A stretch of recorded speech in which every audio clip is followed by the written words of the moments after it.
Preparing for Asia Cup. Бид Азийн цомд бэлдэж байна. 3x3 шигшаагийн хувьд чухал улирал эхэлж байна.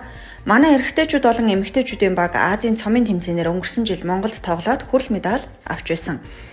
Бидний хувьд энэ нь анхных байсан. Одоо бид нар өнгөрсөн жилийнхээ амжилтыг ахиулахыг зорж байна.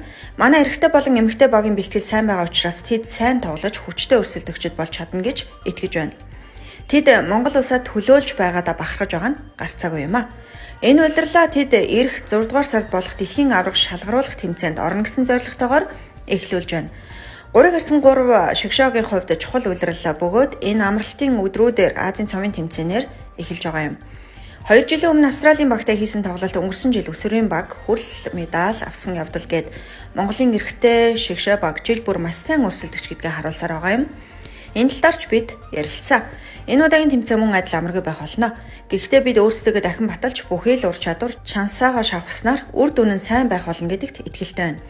Бид юу хянаж чадах, юу хийж чадах, хэрхэн бэлдсэн зэрэг дээр төвлөрч зөв хандлагатайгаар тэмцээн эхлүүлэх нь чухал юм.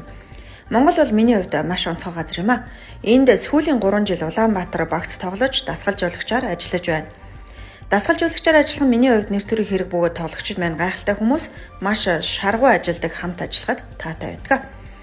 Удирдлагууд маань биднийг маш сайн дэмждэг, монголчууд сагсан мөнгөний спортод хайртай их урам зориг өгдөг. Манай эрэгтэй болон эмэгтэй баг энэ спортоо манлайлж, залуус эв нэгдэлтэй байж, бэлтгэлээ сайн хангаж, төвлөрч, зорилготой байж чадвал Монгол улс сагсан мөнгөний талбайд ямар амжилтанд хүрч болохыг харуулсаар байна. Монголын багийг дасгалжуулж байгаа нь миний хувьд нэр төрийн хэрэг. Монголын баг, тамирчид, сагсан бөмбөгийн холбоо, багийн удирдлагуудаас үзүүлж буй дэмжлэг зэргээр маш их бахархаж байна. To grow basketball in the country.